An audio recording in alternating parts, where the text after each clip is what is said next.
Жақсы балалар, сабағымызды бастаймыз. Саламатсыздар ма? Здравствуйте. Здравствуйте. Hello. Hello. Олай болса, кәне бастаймыз сабағымызды. Бүгінгі мен саған тілеймін. Шапшаң, әдемі жазу, белсенді араласу, сәттілік. Жарайсыңдар, отыра қойыңдар.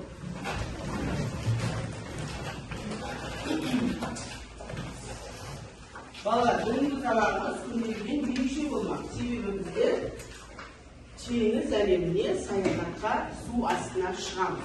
Енді балалар, сабағымыздың тағы бір ерекшелігі су астындағы мекен ететін тіршілік атаулының көбісі құрлыққа шығып қалған.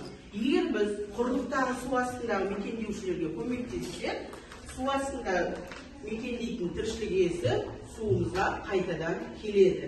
Біздің бірінші кездескен балығымыз скат балығы. Скат балығының туралы не білеміз?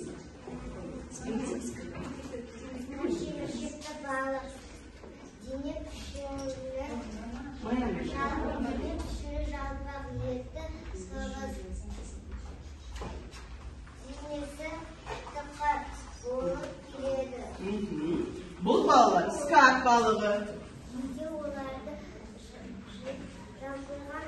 Дұрыс айтады балалар. Скат балығын кейде жалпыған акула деп те атайды екен. Бұл скат балығының тапсырмасы балалар.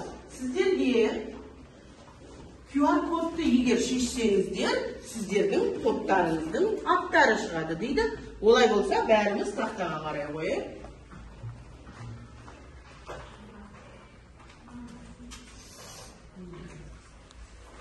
Бірінші тапсырмамыз.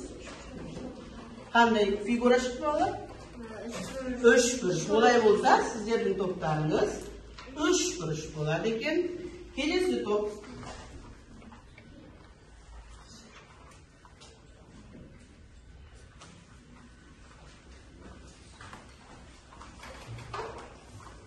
Қараймыз. 4 бұрыш. Олай болса, сіздердің топтарыңыз 4 бұрыш болады екен. Келесі топ.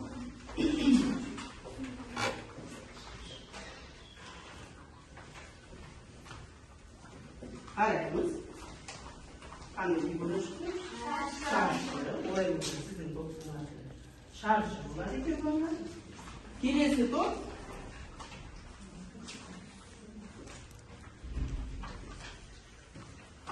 Қарай қоямыз. Формуласында қараймыз. Формуласында ненің формуласы?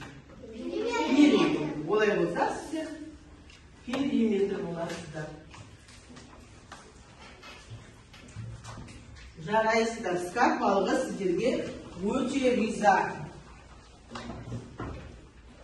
Екінші біздерге балалар құрлықта кездесіп қалған келесі жәндігіміз медуза.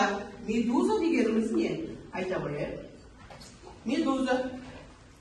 Назым.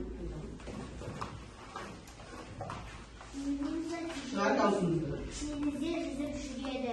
Денесі көлденеңінен 2-3 миллиметрден 40 сантиметрге дейін қолшатыр немесе қоңырау пішінді.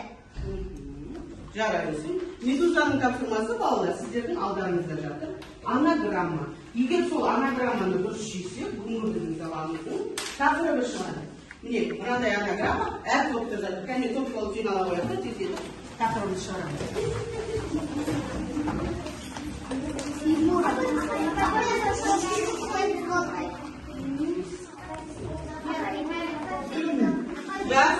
Бәріміз болған сияқты. Отырай қал. Тез-тез. Үшінші топ, екінші топ. Жақсы. Бүгінгі біздің сабағымыздың тақырыбы фигура бітпей қалған. Әрі қарай. Фигура салу. Олай болса біз бүгін математикада фигура салу және теңізге саяхатқа барамыз.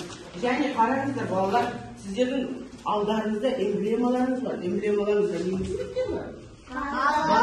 Балықтардың барлығы қайда өмір сүреді? Теңізде, суда өмір сүреді екен. Енді қараймыз. Бүгінгі біздің мақсатымыз фигураны төркөз қағазға салуды үйренеміз.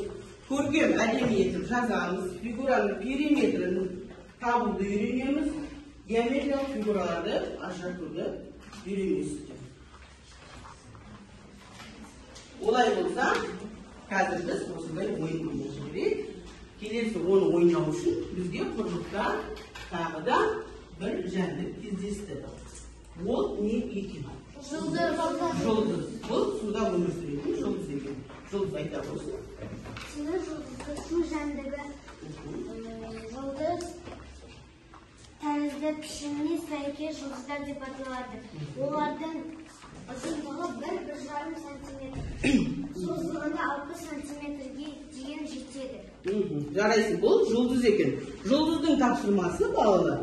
Жұлдызды тап деген ойын ойнаңыздар, және сұрақтарға жауап беріңіздер. Яғни, қазір біз жұлдыз тап ойнаймыз, бұл жерде екінің көбейту кестесін қайталаймыз. Екіге бөлінетін сандарды айтуымыз керек. Білетін балалар, қолдар көтесі бар, мерлап еді ғой. Кесте бірімізден кейін шығып. Дұрыс екен отырамын, әлімхан. Fatih'e tane kandan yarasıl. Siz şu. Bir basaydı da. Çarşı. Gaskan da. Suyla bir başladı. Suyken. Gaskan da suyken. Ali kandiyle olsun. Çok ciddi.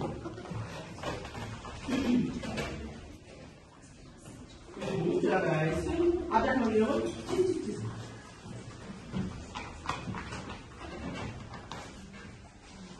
Hatice, tabrakmadan mizan veriyor. Hatice kim ballar? Video kubitu geçesin, hay ballar gerek. Mizan, Hatice kim konuşuyor? Jarayın. Tak, aşağı kilo. Siz var.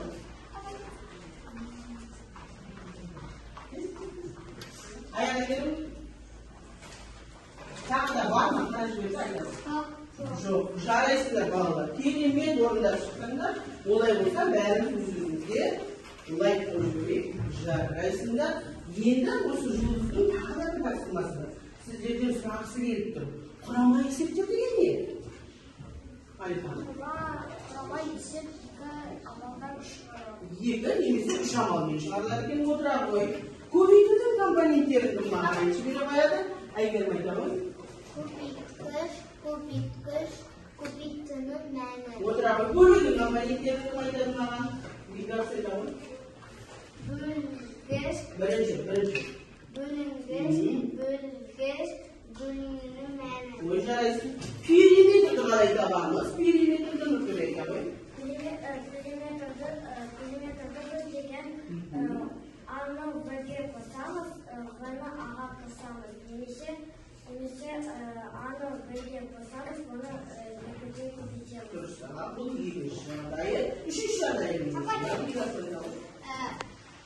Аға бұны қосамыз жақшаға. Onu öyle ekledim, bu yatın da böyle gel. İstiyorsunuz gerek? Anın. Dursa, yekini büyütemiz. Bundan, dursa, kosamız.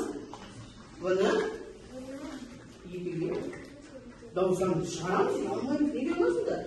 Jarayısıyla, kerime zorunda çıkında olay olsa gözümüzde şüşüyor. Енді келесі жүріп келе жатқанында балалар мынау жәндікке кездесіп қалды. Не екен? Ат балық. Кәне ат балық туралы маған кім айтып береді? Ат балық терең балықтардың бірі. Дауысын шығара ғой. Айтыңыз. Тұрқы. 2-30 сантиметр. Деген шекеді. Орта есеппен. 10 жыл өмір сүреді. Балалар, ат балық өз сияқты сенде табанды болып отырып, мына бейнебаянды сіздерге тамашалап өтті дейді. Кәне ыңғайланып отырайық. Бейнебаянды отырайық. Фигурада периметрдің берекеттерін салушы, ал мен фигураның қабырғаларының ұзындықтарын білу керек. мысалы шашының периметрі 8 сантиметрге тең. Периметрді табуға арналған формула А көбейту 4. Шашының қабырғасындағы ұшық периметрінің мәнін 4-ке бөлу керек. 8 бөлу 4 тең 2 сантиметр. Енді шаршы қабырғасының ұзындығы белгілі және оны салаласын. Қағаз параққа нүкте қой. Сызғышты пайдаланып берілген ұзындықтағы шаршының бір қабырғасын сал. Кесіндінің бір ұшынан бастап, осы қабырғасына тік бұрыш жасай отырып, осындай ұзындықтағы кесінді сыз. Кесіндінің екінші ұшынан тік бұрыш жасай отырып, сондай ұзындықтағы кесінді жүргіз. Сызғыш бойымен екінші және үшінші кесіндінің ұштарын қос. Латын әліпбиінің бас әріптерімен фигураны белгіле. Салған фигура шаршы болғандықтан, оның барлық бұрышы тік және барлық қабырғасы тең болады. Жақсы. Фигураны салу үшін бізге балалар не қажет дейді? Периметр білуіміз керек. Қарандаш керек екен, сызғыш керек екен. Олай болса, біздерге тағы да бір су жәндігі кездесті. Бұл не екен балалар? Қараймыз. Бұл балалар семсер балық деген болады. Семсер балықтың алмағын кім айтып береді? Егер мұнда қойып. Семсер балық күнсі сүйегі Айта ғой, өз сөзің айтады. сүйегі Семсерге ұқсағасын алға шығып тұрады. Салмағы Салмағы 100-200 килограмм еті дәртігі сүйеміз болады екен балалар бұл балық деген. Бұл балықтың сіздерге дайындаған тапсырмасы дәптерлерімізді ашып, әр әдемекейді бүгін күннің жарын, көрген жазуды жаза қояйық. Кәне дәптерімізді ашайық. Дәптер қалай тұратын еді? Арқамыз, аяғымыз, кәне жазу үйренесін есімізге түсірейік. Қолымыз қалай тұрады? Дәптер шамал көлденең қоймаймыз ба? Шындағымыз бажаның үстінде тұрмай ма? Кәне дұрыстаймыз, дұрыс отырақамыз. Біз сәйт кетесіндер, оның қаларын да сәйт кетеміз. Кәне қоса, беріп, дәптер кейін қарайын. Дұрыс, көлбеу дұрыс қоямыз. Нелан? Жазамыз. 28-ші сәуір класс жұмысы 28-82 деп әдемілеп толтырып шығамыз. Және менің бір сұрағым бар балалар. 28-де неше ондық, неше бірлік? Еразы айта ғой. 2 ондық, 8 бірлік. Отыра ғой, жазасың.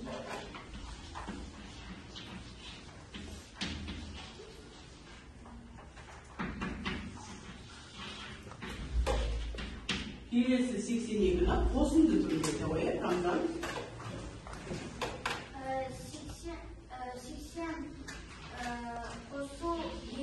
80 қосу 2 болмаса 80 мен 2-ның қосындысы. Жақсы қарайсыңдар. Жаза қойыңыз істейсің. Жазып болған бала болса, қолына қарандаш ұстау.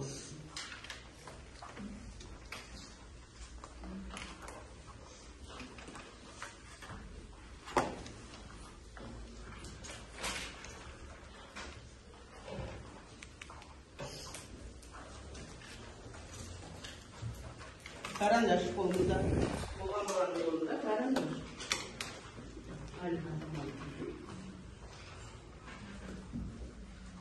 Карандаш. Карандаш.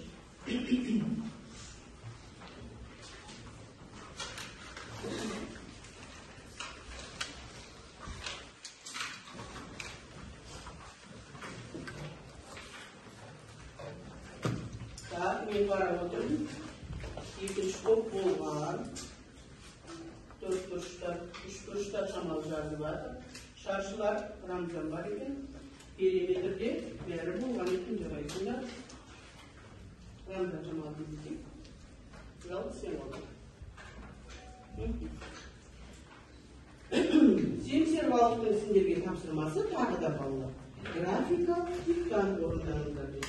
Олай болса, қалам шетіне ақ шетке Г деп жаза қояйық. Ол қарандашпен де жаза берулер дейді олар. Г. Егер сендермен мұқият тыңдап отырып орындасаңыздар, біздің фигурамыз шығады. Егер шатасып кетсеңіздер, онда шықпай қалады. Сондықтан да мұқият тыңдаймыз.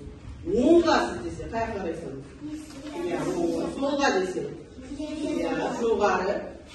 Және төмен. Түсінікті? Дайынсыз? Ал кет. Жанынан екеу ұстадым.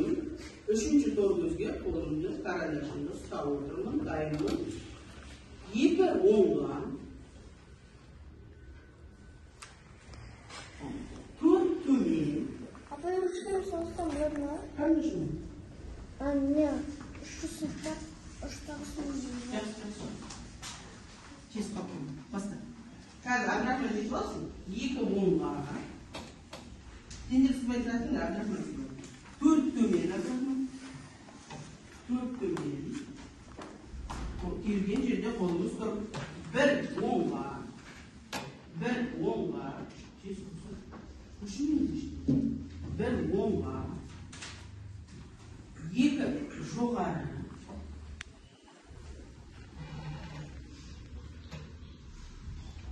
Bir oңға.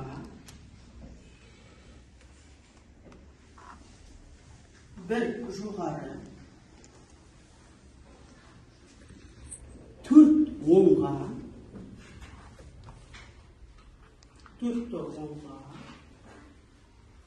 Bir төмен. Bir oңға. Üç төмен.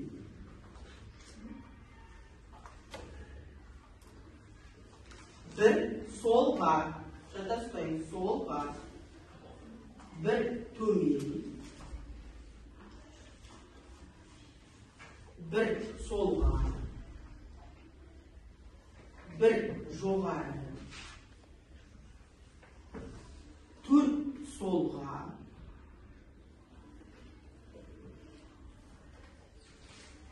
Bir төмен.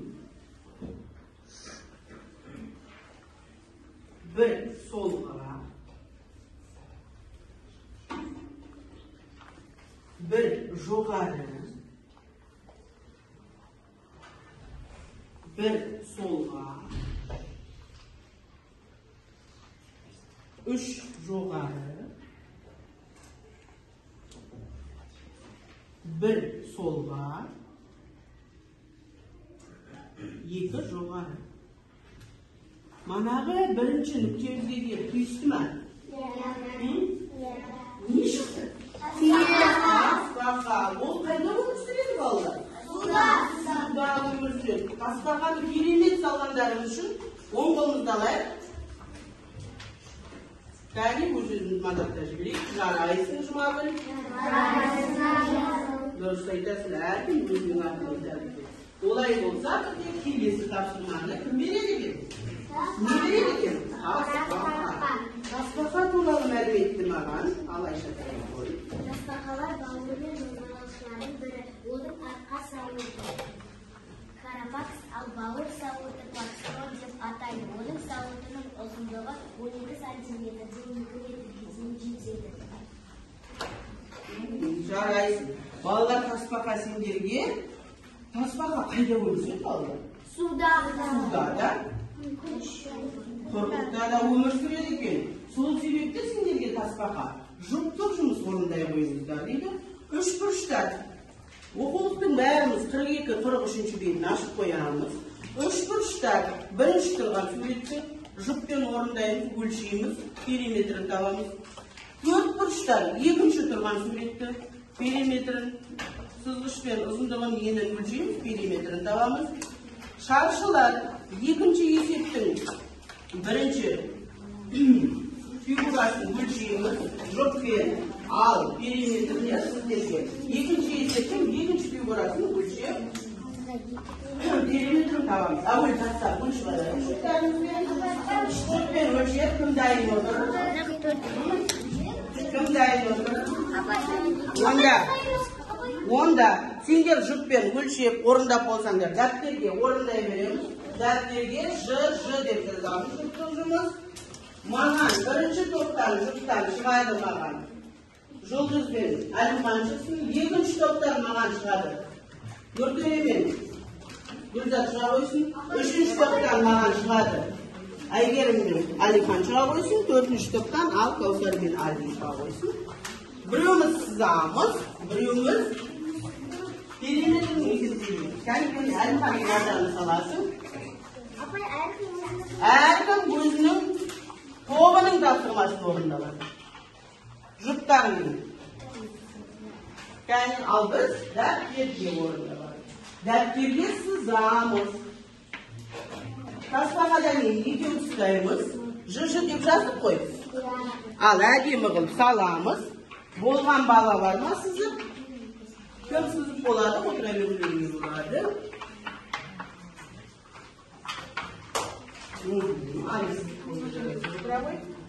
Так.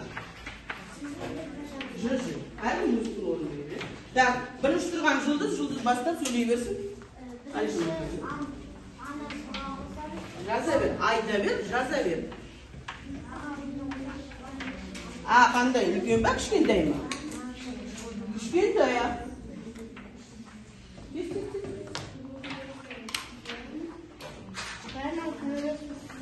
Иә, сызамыз да мұзды оқиын. Иә, жұлдыз естімедің бе сені? Кім біледі, өзі жаза беруіне бар? Отыра бер, сыз болсаң отыра бер. Иә, жұлдыз сөйлейміз.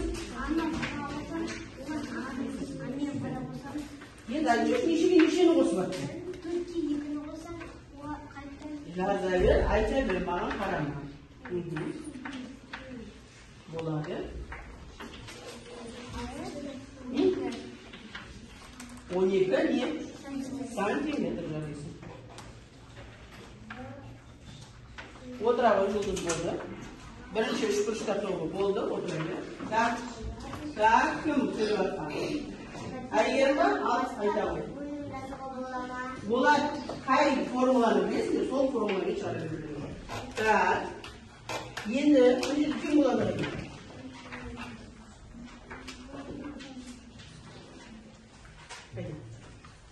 Енді аның мәндерін орнына қоймастан, а дегенің нешеде?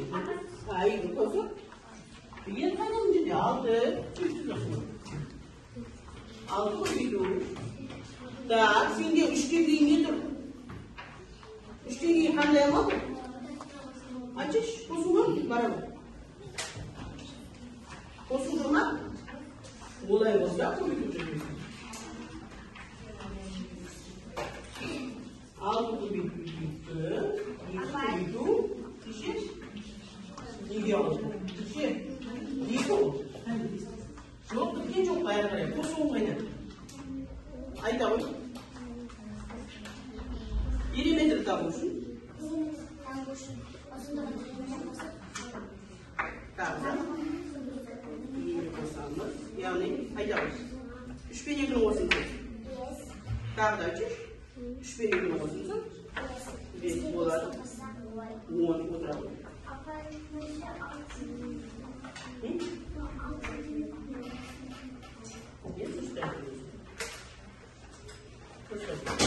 Я, Әйгерім айта ғой. Сенде 3-ті көбейттің 2-ге, енді нешені көбейтесің екінші? 2-ні, неге жаза ғой? 2-ні 2-ге. Болған балалар бар ма? Мен көрмеймін. Оқушыда отырайық. Қойсан, қайты жоқ бекен?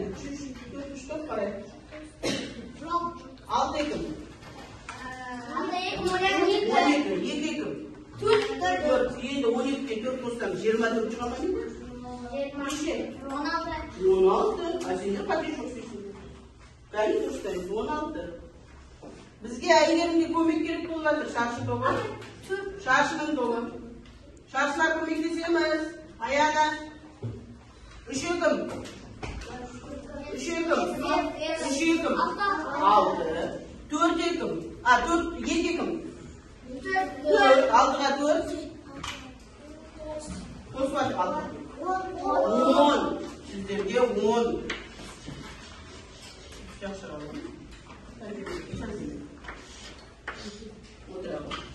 Біздерде шаршылармен шамалы периметрде, есесінде, қатегенде. Жоқ, сен орын. Жоқ, кім тақта ашықты, шартпай қойылады. Сен уақыттарын кетіп қалайсың. Сонымен біз жаңа фигура салуды Figurani saldık mı? Perimetre tuttık mı? Kaburgalarını ölçedik mi? Benim sizlerge mınday sırağım var. Ölçedегі A деген ол не? Uzunluğu. B деген ені. Жарайсыңдар, тамаша балалар. Керемет орындап шықтыңдар. Олай болса бізде келесі тапсырма, яғни ол дельфиннің тапсырмасы екен балалар. Дельфин қандай? Кім айтады дельфин? Аян айтады. Дельфиндер бірге топтасып өмір сүреді. Дельфиндердің ұзындығы 3-6 метр. Шамасы салмағы 80 килограмм. Дельфиндердің үстіңгі және төменгі жақтары Дұрыс айтады, 40-50 тістен болады екен балалар. Дельфиндердің тістері мықты болады екен, е?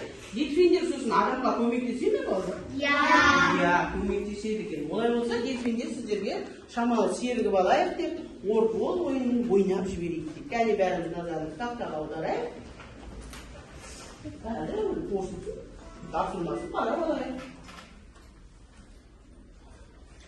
Бірінші тапсырма ойланайық. Кім тапты ал, Айгерім тапты дейді айта қойсын.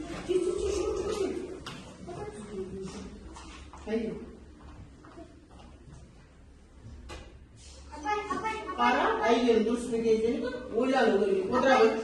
Яғни келесі Ерлан, мұқият қараймыз балалар, мұқият ана есептеуін дұрыстап қараймыз. Дұрыс пеке? Мұқият ойланған жоқсыздар. Мержан, ойлану керек шамалы. Жарайсың, Мержандікі дұрыс болды ал. 4-3 тобынан көрейік. Нүктере кел ал.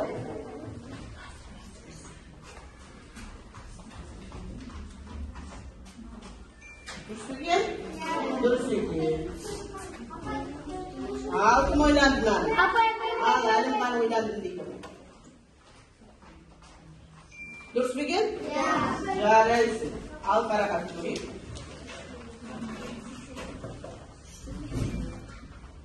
Тамаша. Демалып қалдық па балалар? Демалып па? Олай болса бізде келесі балалар қараймыз. Келесі бізде келесіге. Мынау не екен балалар? Көк кит. Ол теңізде өмір сүретін ең үлкен жануар екен. Көк кит туралы маған айтып береді. Ал тұрсын айта қойсын. Көк киттер жануарлардың бірі. Көк киттің ұзындығы 33 сантиметр, салмағы 120 тонна, жүрегінің салмағы 1 тонна. Көрдіңдер ма? Қандай екен салмағы? 1 тоннаға дейін жетеді екен балалар. Олай болса кейін сіздерге оқулықпен жұмыс жасай қойыңдар дейді. Кәлебәріміз оқулыққа қарай қойайық. Оқулықтағы 4-ші есептің асын оқи қойыңдар. 4-ші есептің асын үнші оқи қойып. Мәліметтердің пайдаларын неше есе артық сұрағын 2 алмайды шығатын есептерді құрастыр. Неше есе артық деген мәліметпен толықтырып, есепті құрастыруымыз керек. Кім маған есепті құрастырып береді? Ал Айша, оқи қой. Сізге шоғылған әлемдерсізге түскен әлемдерге қарағанда ойнауды балалар істейді. Я сұрағымды көшіп. Түскен кейін, түскен дейінгі неше есе артық. Бұл не балалар беріп жүрген? Есеп. Есептің несі болады?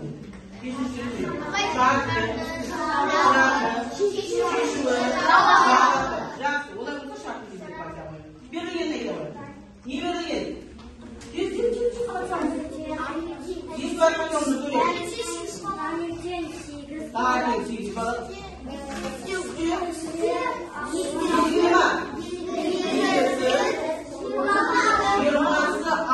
Жиырмасы артық десен істейміз.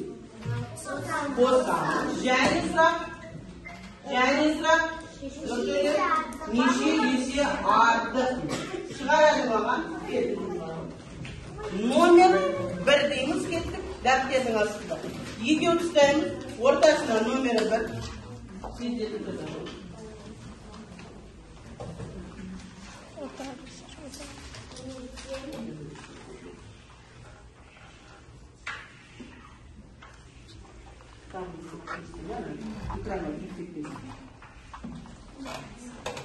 Yazmadık mı diyelim? Ben yarkayda, ayakkayda. Usta. Tanrı sen deyince onun ayağıyla. Sonunda onun ayağıyla.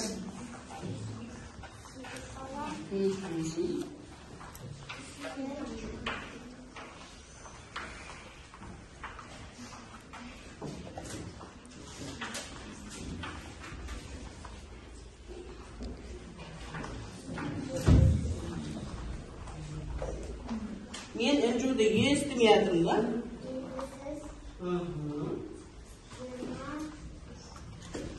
Жиырма не?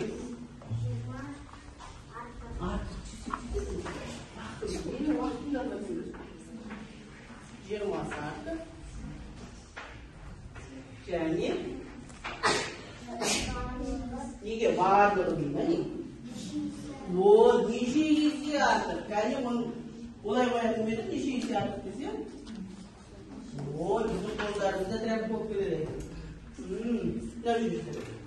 Сұрақ жүргізді. Белгісі, есе артық. Кезеді.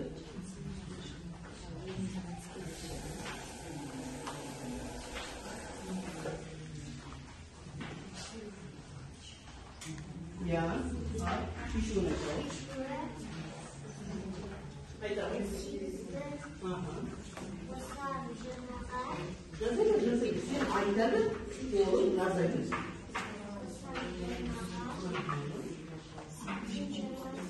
İstediğiniz hocam bir masayı koyuyoruz.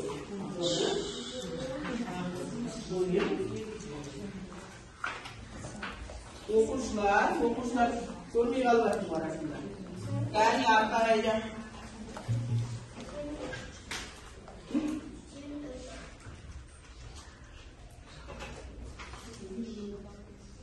Onu anlamı seni yaşayamadı lazım. Hadi lütfen okuyacak. Sütün işi var mı? 25 gün, 16 gün. Есептің барлығын қате жібердім бар. Балалар тексеріп отыруымыз керек, тек тақтаға жазылғанда жазып отыра береді.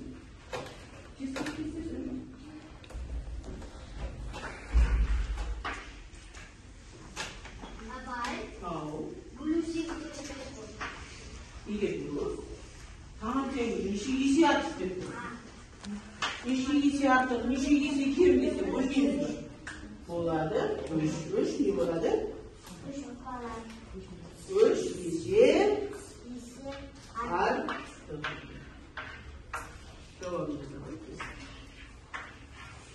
Жазып өтіп. 3 есе артық.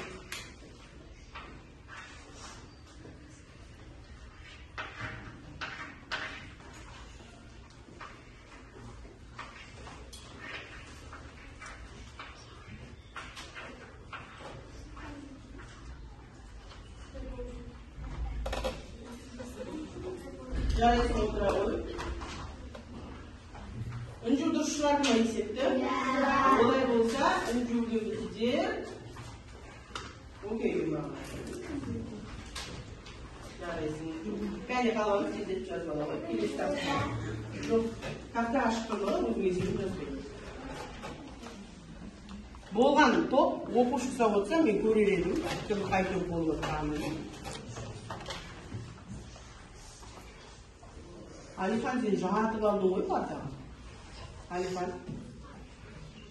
Арқан қалған. Жарайсыңдар, 3 күріштер болды, 4 күріштер болды, шаршылар Рамзанның 6 шамалы, периметр болды. Алайда мәніз балалар, қоңыраудан кейін бастады, сондықтан алынған болды. Алихан шығады. Жауап. Керемет орындап шықтыңдар балалар, оқулықпен жұмыс істеу. olay болса, бізде келесі тағы да бір балық кездесіп қалған. Балықтың түрі қалай қалды? Кірпіге ұқсайтын балық. Олай болса, бұл тиекті кірпі балығы екен. Кірпі балықтың тапсырмасын бізге Ерасыл кірпі балық туралы айтады. Денесі қысқа, барлық қабырғасы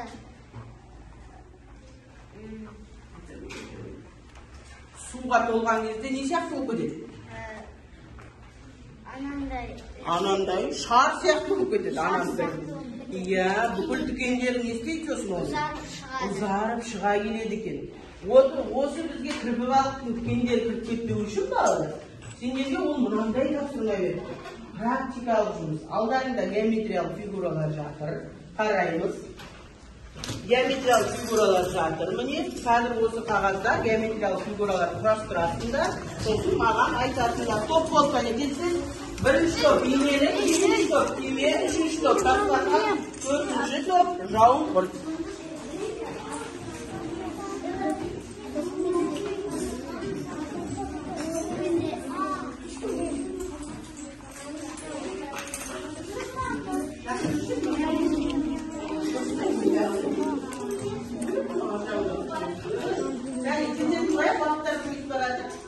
Бірінші кім болады екен? Ана, сіздер орындамасаңда кірпі балықтың қазір енесіге көрпеді тақылар.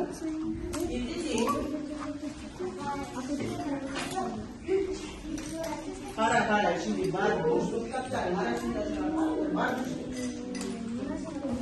Бар мı da кездесін?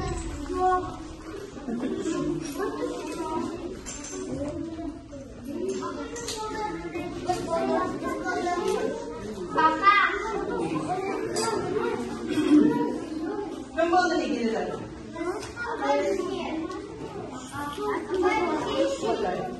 Қазір, жетпейтіндерге қарап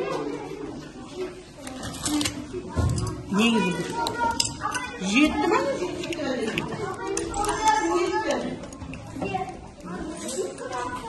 Көп ұрып қойды тұрсын алдарында. Ойланып отыр, не ұрдыңдар, не керек болды? Тез. Ал болғанда тез. Жарайсыңдар, белгілер болды. Отырамыз, төрт күштен болды. Қазір айтасың. Оқышы. Абырмын. Болды ма? Шаршылар болды. Отырамыз, үш күштар да болды. Кәне орындадың барады. Біздеді, ешкімде де мына кірпі балықтың енесі кірмей қалды ға. Бәріміз тапсырманы керемет орында шықтыңдар. Енді маған бірінші топ, бізде бірінші болған екінші топ болды. Кәне бастап айта қойыңдар. Не құрастырдыңдар, белгілер қажет болды. Бейбат еді ма? Ол үшін бізге домалау. Әуелі не құрастырдың, не білмедім. Әуелі біз Не берді сіздерге? бақа құрадық. Ол үшін бізге үстіріш керек, домалақ керек.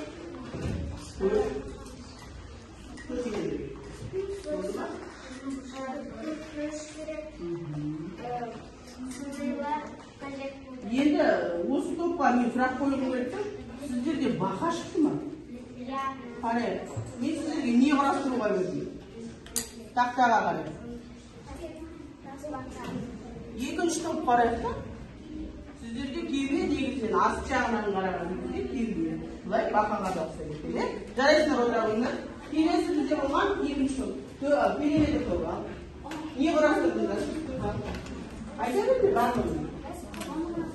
Құрт құрастырдыңдар. Не керек болды? Дөңгелек. Жартылар. Я, үш тұрыштар қажет болды. Жарайсыңдар. Сіздер не құрастырдыңдар? Я, не байландыңдар?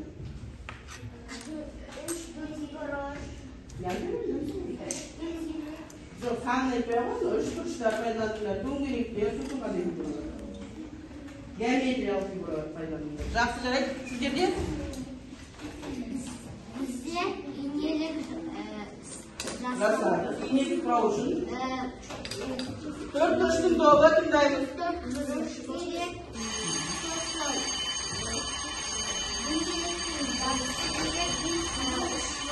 Жарайсыңдар. Отыра қой. Кенік балықтың барлығының тапсырмасын орындады. Енді менде мынандай сұрақ. Geometриялық фигураларды біз өмірде қайда пайдаланамыз? Не үшін пайдаланамыз? Үй жасау үшін тағы.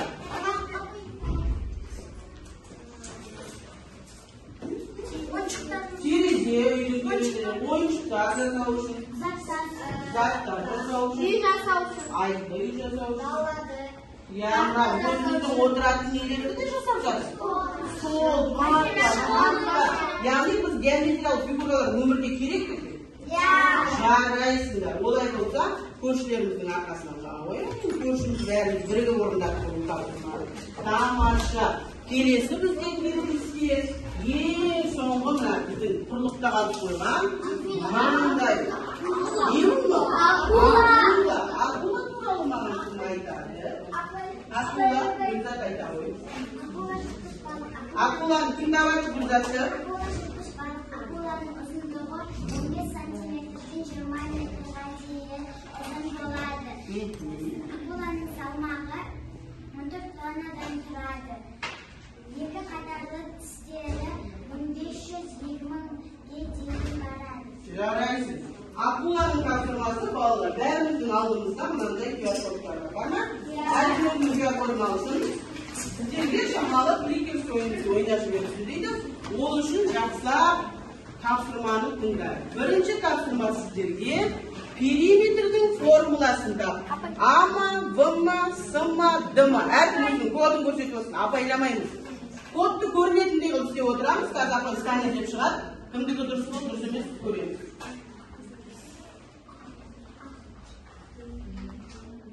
Қараймыз, фамилияларымыз тұр міне. Кімдікі дұрыс болады, кімдікі бұрыс болады.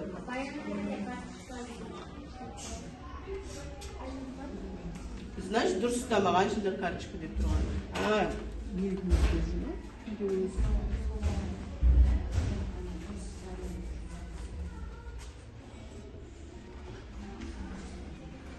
Не карточка?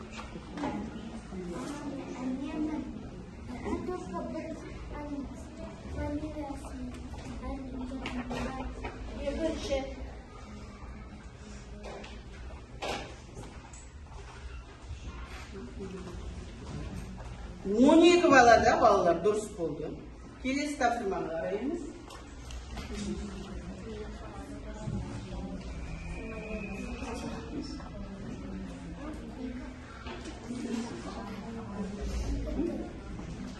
Қараймыз.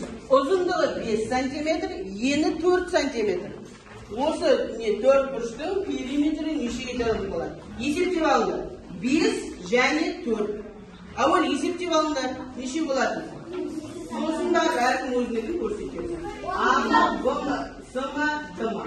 Ойнанамыз. 5 және 4. Ал дайындарын кодтарын көрсете берулерін болады. Дұрыстап көрсетіңіз.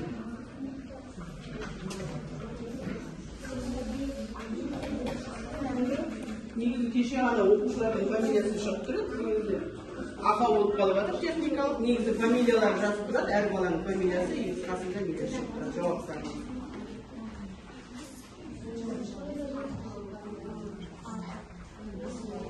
Кімдігін сканерледі, QR-кодтан қоя береді.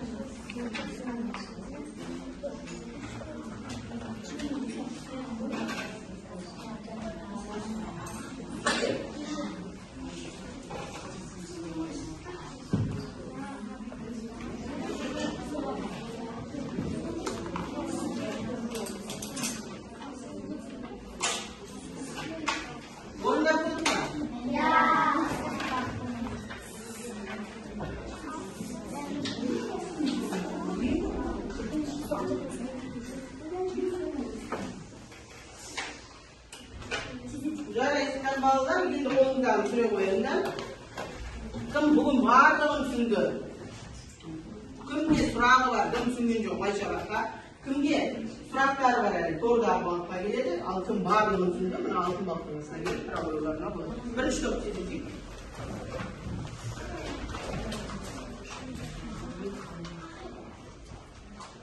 Қай балық таңдадыңдар?